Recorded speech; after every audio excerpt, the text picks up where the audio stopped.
శ్రీ పోలాప్రగడ సత్యనారాయణ మూర్తి గారి షేక్స్పియర్ సాహిత్య వైభవం 15వ భాగం 7/4/26 మెర్రీ వైవ్స్ ఆఫ్ విండ్సర్ అనే నాటకం హెన్రీ 4లో 1-2 భాగాలలో ప్రేక్షకుల అభిమానాన్ని ఆదరణని విశేషంగా తోరగొట్టి హెన్రీ 5 నాటకంలో మరణించిన ఫాల్స్టాఫ్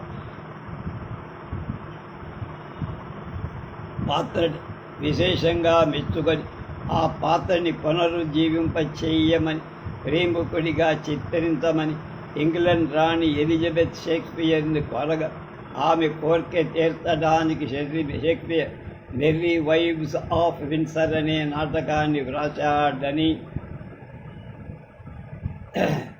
డెన్నీస్ వంటి విమర్శకుడు అభిప్రాయం. దీనికి ఇల్ పెకరాన్ టార్లటన్స్ న్యూస్ అవుట్ ఆఫ్ పర్గేటరీలు ఆధారం. ఆ కథ ఈ నాటకంలో కేవలం నామమాత్రం. ఫోర్డు ఫేజ్ అనేవాడు వెండర్సన్లో ఉన్న 2 పెద్ద మనుషులు. వాళ్ళ భార్యలను ప్రేమించి వాళ్ళకి ప్రేమ లేఖలు పంపి నవల సరసాలు ప్రారంభిస్తాడు ఫాల్స్టాఫ్ నుండి విడిపోయిన అతని 2 అనుయాయులు నిమ్ పిస్టర్. వీళ్ళిద్దరూ ఫాల్స్టాఫ్ తొంటరి పనుల ఫోర్డుకి ఫేజ్కి చెప్తారు. ఫోర్డు ఫేజులు చేసే శిక్షల నుండి తప్పించుకోవడానికి ఫాల్స్టాఫ్ పడ్డ అగచాట్లే ఇందులోని కథ. ఈ నాటకంలో ఒక ఉపకథ కూడా. ఏని అనే పేరు ఆమె ఫేజు కుమార్. ఆమెను కేఎస్ సిలిండర్ ఫెంటన్ అనే వ్యక్తులిద్దరూ ప్రేమిస్తారు.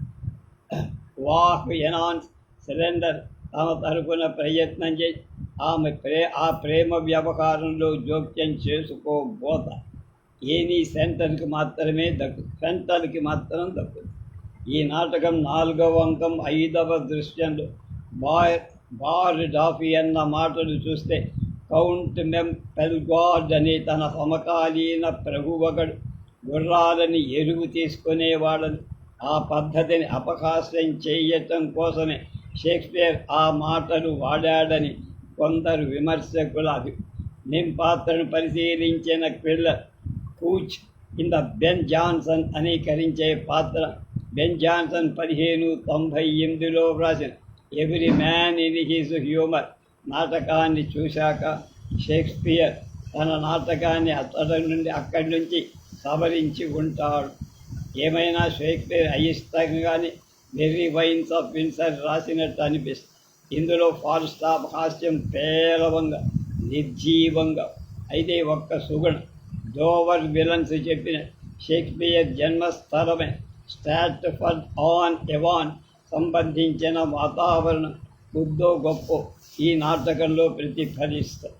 1587 ప్రాంతంలో రచనా వ్యాసంగం ప్రారంభించిన షేక్స్పియర్ 5-6 సంవత్సరాలు అయ్యేసరికి వివిధాలైన నాటక రచనా విభాగాలు అనుసరించి ఆయా మార్గాల్లో విశిష్టమైన రచనలు చేసి విశేషంగా అనుభవాన్ని ప్రజ్ఞా పాఠవాన్ని సంపాదించి ప్రాగల్భ్య దశ నుండి క్రమంగా 1600 ప్రాంతం నాటి పరిణతమైన దశకి చేరుకొని విశ్వవిఖ్యాతమైన విషాదాంత నాటక రచనా దీక్షా దక్షత సంతరించుక 1600 నుండి 1608 వరకు వ్యాపించిన ఈ దశలో Hamlet, Othello, king Lear, Macbeth వంటి విషాదాంత నాటకాలను, మెజర్ ఫర్ మెజర్ వంటి మేఘాచ్ఛాదితమైన ప్రమోదాంతాలు, డార్క్ కామెడీసు షేక్స్పియర్ రాశారు.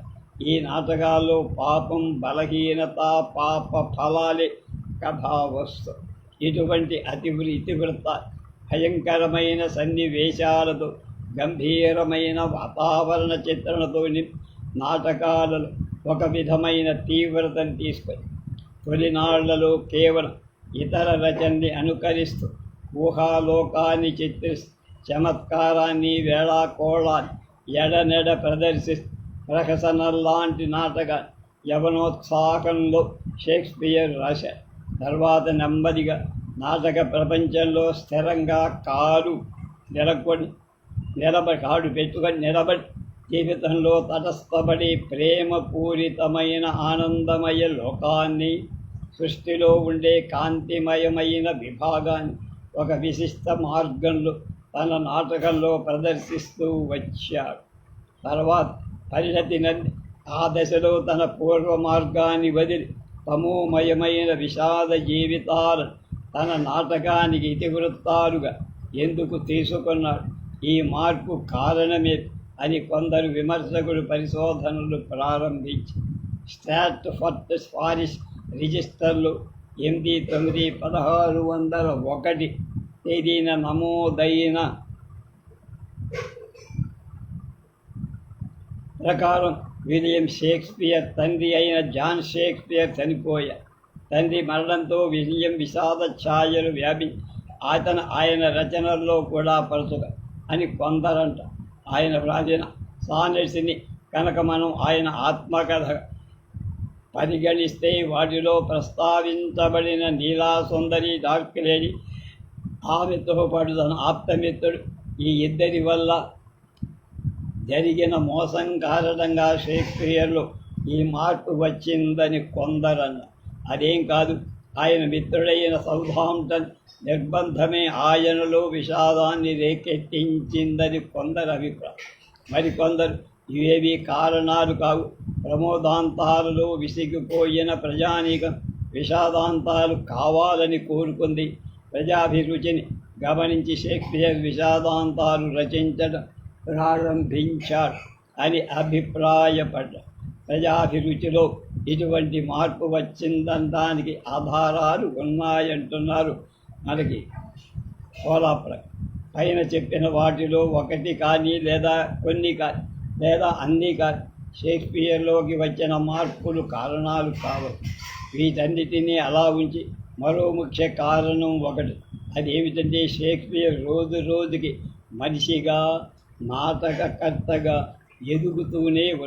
ఎదుగుతున్న వ్యక్తి ఆలోచనల్లో, జీవితం పట్ల ఉండే అభిప్రాయాల్లో మార్పు రావడం సహజం. అటువంటి భావ పరిణామం రావడం వల్ల ప్రమోదాంత నాటకాలను రాయటం మాని విషాదాంతాలు రాయటం మొదలుపెట్టి మానసిక సంక్షోభం, విషాదఘట్టిత జీవిత కథనం ప్రదర్శించే ఈ దశలో నాటకకర్త శక్తులని ఒక నూతన స్థాయికి చేర్తాయి. రోమియో పాత్రను చిత్రించే నాటి ఆ పాత్రల నాటకకర్త కూడా ఉద్రేకపురి. హ్యామ్లెట్ రచనాకాలం నాటి ఉద్రేకం అతని అధీనంలోకి వచ్చి మేధకి, హృదయానికి, ఆలోచనకి, ఆవేశానికి చక్కని సమన్వయం ఓర్మి, అమాయకత్వం, సహృదయత గల దయనీయమైన విషాద నాయికల సృష్టించడం కరతలా మలకమై జీవ సంబంధమైన విపత్, సోల్స్ ట్రాజడీలు సమర్థవంతంగా విషాదాంత నాటకాలలో ప్రదర్శించే ఈ దశలో షేక్స్పియర్కు గల భావనాశక్తి, మేధాశక్తి, నాటకీకరణ శక్తి, స్వయం వ్యక్తీకరణ శక్తి ఉచ్చస్థితిలోకి వచ్చి అత్యంత ఆవేశ అనుభవాలని, అద్భుత నిర్మాణ కౌశలాన్ని, అనన్య సామాన్యమైన కళా ప్రౌఢిమని ప్రదర్శించే ప్రఖ్యాత విషాదాంత రచనకి షేక్స్పియర్ని సమాయత్తం చేశారు. హ్యామ్లెట్ తన తండ్రి పాము కాటు వలన మరణించాడన్న వార్త విని డెన్మార్క్ యువరాజైన హ్యామ్లెట్ విటెన్బర్గ్ నుంచి తన రాజధానికి తిరిగి వస్తాడు. అప్పటికే అతని పెరతండ్రి అయిన క్లాడియస్ రాజుగా సింహాసనం ఎక్కాడు. అంతేకాదు వితంతువైన తన తల్లి క్లాడియస్ని పెళ్ళాడి రాణి అవుతుంది. ఈ రెండు సంఘటనలు చూసిన హ్యామ్లెట్ నిర్విణ్ణుడు. అతనికి జుగుప్స కూడా గడు. ఆ సమయంలో అతని తండ్రి ఒక్క ప్రేతాత్మ అతనికి కనిపించి తాను పాము కాటు వల్ల చావలేదని, తమ్ముడైన క్లాడియస్ చేసిన విషప్రయోగం వల్ల చనిపోయానని, అందులో రాణి అయిన గెట్రెడ్ కూడా సహాయం చేసి కుట్రలో ఉన్నదని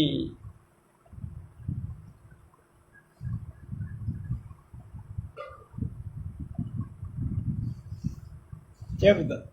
ఆ మాటల్ని నమ్మలేక అలాగని నమ్మకుండా ఉండలేక పిచ్చివాడిగా నటిస్తూ తన తండ్రి మరణ సంఘటనే తీసుకొని ఒక నాటకం తయారు చేస్తాడు హ్యామ్లెట్. నటిస్తున్న సమయంలో క్లాడియస్ ముఖ కవళికలు పరిశీలించి నిర్ధారణకి తల్లిని మందలిస్తూ తన ప్రేమికురాలైన ఒఫీలియాతో మాట్లాడుతూ దాంతో పడుతూ రహస్యంగా పొంచి ఉన్న ఒఫీలియా తండ్రి పొలోనియస్ని పొడి చేస్తా. దాంతో క్లాడియస్కు హ్యామ్లెట్ నిజంగా పిచ్చివాడు కాదు అని అర్థం. అతని ఇంగ్లాండ్ పంపించేసి అక్కడ చంపించాలని ఒక పథకం చేస్తా. కానీ హ్యామ్లెట్ తప్పించుకొని వస్తా. అప్పటికి తన ప్రేమికురాలైన ఒఫీలియా చనిపోయినట్టు తర్వాత పొలోనియస్ కుమారుడైన లెయార్టస్తో ద్వంద్వ యుద్ధం చేయాల్సి సమయంలో క్లాడియస్ పండిన కుట్రంతా పూర్తిగా అర్థమైపోయి తల్లి అయిన గెట్రూడ్ కూడా విషప్రయోగానికి గురైందని విషదమవుతుంది. క్లాడియస్ని చంపుతారు. కానీ అప్పటికే విషపూరిత ఖడ్గంతో లియార్టస్ తనని గాయపరిచి ఉండటం వల్ల ఆ విషగాయాలకు గురై హ్యామ్లెట్ కూడా చనిపోతారు. నీతి, అవినీతి, ప్రేమ, కామం, ఉన్మాదం, నటన, స్నేహం, మోసం, మనిషి, ప్రేతాత్మ, సత్యం, అసత్యం వంటి పరస్పర విరుద్ధాలతో కూడి సంఘర్షణతో సమన్వయాలతో నిండి ఈ నాటకం విశ్వమంత విశాల పరిధిలో పరస్పరి గజిబిజిగా కార్యకారణ సంబంధం లేకుండా సాగి ఈ లోకంలో జరిగే సంఘటనలని హేతుబద్ధమైన సమన్వయం ఏర్పరచలేవు. అలాగే ఈ నాటకంలో కూడా అర్థం కాని ఆలోచనలు, అపరిష్కృత సమస్యలు, వీటిని ఏ కొత్త విమర్శ కానీ ఏ నూతన సిద్ధాంతంగా పరిష్కరించలేదు. ఈ నాటకంలోని పాత్రలు, సంఘటనలు ఒక్కొక్కరికి ఒక్కొక్క విధంగా అర్థం అయ్యాయి. నిజానికి అవి అన్నీ మరేదో విధంగా ఉండే ప్రమాదం కూడా ఉంది. ఈ నాటక స్వరూపాన్ని అర్థం చేసుకోవడం చారిత్రక మార్గం, హిస్టారికల్ విశ్లేషణ మార్గం, ఎనలిటికల్ మనస్తత్వ మార్గం, సైకలాజికల్ అనే 3 మార్గాలు. మొదటి మార్గంలో పరిశీలిస్తే ఈ నాటకం కళాస్వరూపం అర్థంగా, రెండవ మార్గాన్ని అనుసరిస్తే నాటకం సంపూర్ణ స్వరూపం అవగతం కాకుండా, మూడవది మనస్తత్వ మార్గం కూడా నిర్దిష్టమైంది కాదు. కానీ షేక్స్పియర్ నాటకాలు సాధారణంగా వ్యక్తుల, వాళ్ళ జీవితాల, వాళ్ళ ఆలోచనల, వాళ్ళ ఆచరణల సమూహాల రూపకం గనుక ఇది హ్యామ్లెట్ నాటకం విషయంలో మరింత ఈ మార్గంలో పరిశీలిస్తే హ్యామ్లెట్ నాటకం స్వరూప స్వభావాలు చాలా వరకు అర్థమవు. ఈ మార్గంలో పరిశీలిస్తే చాలామంది ఇదమిద్దమని నిర్ణయించదాలకపోయినా హ్యామ్లెట్ అనిశ్చిత స్థితికి కారణం కొంతవరకు అర్థమవుతుంది. తండ్రి తర్వాత మరణ వార్త విన్న విటెన్బర్గ్ నుండి హుటాహుటిగా వచ్చిన హ్యామ్లెట్ విద్యావంతుడు, సంస్కారీ కావటం వల్ల అనంతర పరిణామాలకి ఆందోళన తండ్రి చనిపోయిన మరుక్షణం తల్లి తన పినతండ్రిని వివాహం చేసుకోవడం, పినతండ్రి కంగారుగా సింహాసనం ఆక్రమించడం చూసి కంటగించుకొని ప్రప్రథమంగా హ్యామ్లెట్ ఒక స్వాగతం ద్వారా తన మానసిక వ్యధని వ్యక్తం చేసి, oh God God, oh be, it is an unweeded garden, unweeded garden. అంటే ఈ తుమ్ము, ధూళి, తుప్పు, కడుపు తీయని గార్డెన్ అంటే తోటలాగా అనే భావం 1వ అంకం 2వ దృశ్యం 133వ లైన్తో అసలే అసంతృప్తిగా ఉన్న హ్యామ్లెట్ తండ్రి యొక్క ప్రేతాత్మ ద్వారా జరిగిన సంగతంతా తెలుసుకొని పూర్తిగా విచలితుడు. ఇంతటి అన్యాయమా? అందగాన్ని చంపే పురుషుడు భర్త హంతకుణ్ణి ప్రేమించే స్త్రీ ఉంటారా? అసంభవం. మరైతే ప్రేతాత్మ చెప్పిన మాట ఇదా అదా, ఏది నిజం? ఇది కొంతకాలం సతమతమై చివరికి నిజాన్ని తెలుసుకునేవారు. The play is in the thing wherein, the play is the thing wherein I will catch the conscience of the king అని అనే నిశ్చయంతో గుంజాగు హత్య నాటకం వేసి జరిగిన సంగతి తెలుసుకోండి. అలా తెలుసుకున్న తర్వాత హేమ్లెట్కి పూర్వపు హేమ్లెట్కి పోలికే లేదు. అప్పుడు అనిశ్చిత పరిస్థితి, ఇప్పుడు కళ రూపు తెలిసిన పరిస్థితి. మరి నిజం తెలిసింది కదా. తెలిసిన తర్వాత కూడా క్లాడియస్ మీద పగ తీర్చుకోకుండా ఎందుకు హేమ్లెట్ ఆలస్యం చేశాడు? ఈ ప్రశ్న షేక్స్పియర్ విమర్శకులందరినూ ఈనాటికి కూడా వదలకుండా ఈ ప్రశ్నకు సమాధానం కావాలని ఆనాటి ప్రజల నైతిక సూత్రాలు తెలుసు. ఆన్ రివెంజ్ అనే వ్యాసంలో సమకాలీకుడైన బేకన్ భగవంతుడు శిక్షించాలి కానీ మానవుడు దోషిని పగబట్టి శిక్షించరాదు. నేరం కంటే కక్ష నీచమైంది అంటారు. అంటే అప్పటి ప్రజలు కూడా అలానే ఆలోచించి ఉండాలి. వారి ఆలోచనకి దర్పణమే బేకన్ వ్యాసం. మరి రకంగా ఆలోచించే సంఘాన్ని అందిస్తున్న పాత్ర హేమ్లెట్. సామాజికుల మన్నలు పొందాలంటే హేమ్లెట్ పగకి కక్షకి మనస్సులో తావు ఉండకు. పైగా ఒథెలోలాగా హేమ్లెట్ సైనికుడుగా మిక్కిలి విద్వాంసుడు. తొందరపడితేరా సరే, పగ తీర్చుకోకూడదు. అలాగని తండ్రిని చంపిన హంతకుడు శిక్షించకుండా వదిలేయచ్చా? క్లాడియస్ మీద పగ తీర్చుకోవటమా? కాకుండా ఉండడం. To be or not to be, that is the question. ఇది బాగా ప్రసిద్ధమైన.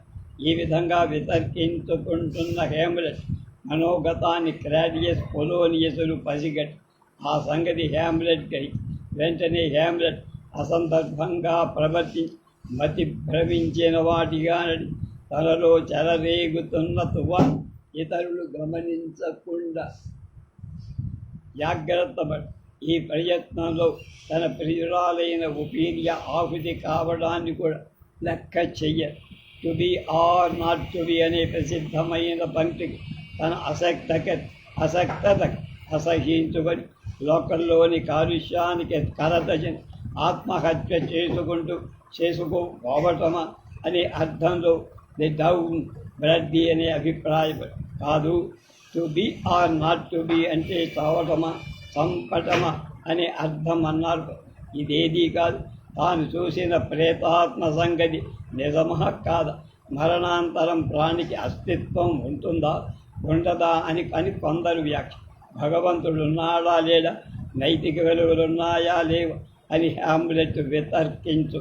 ఈ అర్థాన్ని to be or not to బీకి అన్వయించుకోవాలి. డిజి జేమ్స్ అని ఆయన వారు. ఇప్పటికి హేమ్లెట్లో కొంత ఆవేశం వచ్చింది. అయినా అతని హృదయంలో కక్ష కంటే పగ కంటే ఎందుకు ఈ ఘోర కృత్యం జరిగింది అనే ఆవేదనే. అంతేకాదు, కక్ష తీర్చుకోవడం ఆటవిక న్యాయమని సంస్కారవంతుడ హేమ్లెట్ అభిప్రాయం. ఏకాంతంగా ప్రార్థన చేసుకుంటూ కనిపించిన క్లాడియస్ హేమ్లెట్ చంపవచ్చు అని సంపద ఎందుకు? పీటర్ అలెగ్జాండర్ గ్రాన్వెల్ బార్కల్ నందు కారణం ఇది అయి ఉంటుందన్నారు. ఏది అంటే ఆ స్థితిలో ఉన్న వ్యక్తిని చంపడం. పైగా ప్రార్థనా సమయం సరిపోతే క్లాడియస్ స్వర్గానికి కానీ అతడు నరకానికి. ఆ ఉద్దేశంలో హేమ్లెట్ చంపకుండా వదిలే. పొలోనియస్ను చంపి పెనతండ్రి ఆదేశం మేర ఇంగ్లండ్ బయలుదేరి అతని కొట్టను గ్రహి డెన్మార్క్ తిరిగి వచ్చేసరికి హేమ్లెట్ ఒక నిశ్చయానికి వచ్చారు. అంతవరకు రకరకాలైన వైజ్ఞానిక భావాలు వేర్వేరు స్థాయిలలో రకకాలమందు రేకెత్తుతూ ఉండటం వల్ల హేమ్లెట్ ఒక నిర్ణయానికి రాలేక ఇప్పుడు పగ కక్ష ఆలోచనలు అణగదొక్క. దాంతో ఒక నిర్ణయానికి వచ్చి there is a divinity that shapes our end అనే తాత్విక స్థితికి చేరుకొని తనొక నిమిత్త మాత్రంగా పరిగణించుకొని భగవత్ నిర్ణయాన్ని అమలు చెయ్యటాన్ని సమాయత్తమై to be or not to be అనే స్థితి పోయి టు బీ అనే నిశ్చయం. తల్లిని రక్షించి గ్లాడియస్ను శిక్షించ ఎలా అని ఆలోచించి ఆ సమయంలో ఇయర్టస్నదాన్ని బయట పెట్టి గ్లాడియస్ యొక్క దుర్మార్గపు ఆలోచన చెప్పారు. కానీ అంతలో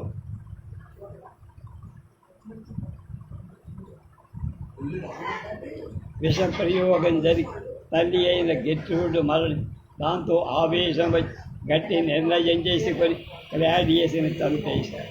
ఈ రకంగా విశ్లేషిస్తే హ్యామ్లెట్ ఆలోచన మార్గం పగ తీర్చుకోవడం చేసిన తాత్సారానికి కారణం అంతా భగవంతుడికే వదిలేసి ఈ కథ అనాది నుంచి వస్తుంది.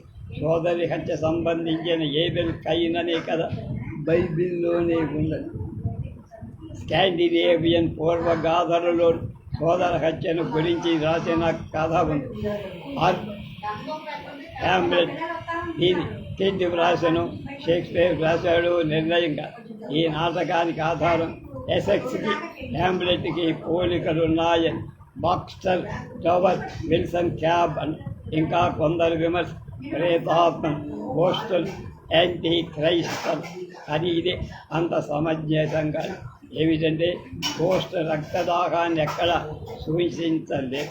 రేప్, ట్రాయిల్ అండ్ క్రెస్సిడా అనే నాటకం. ట్రాయిల్ అండ్ క్రెస్సిడా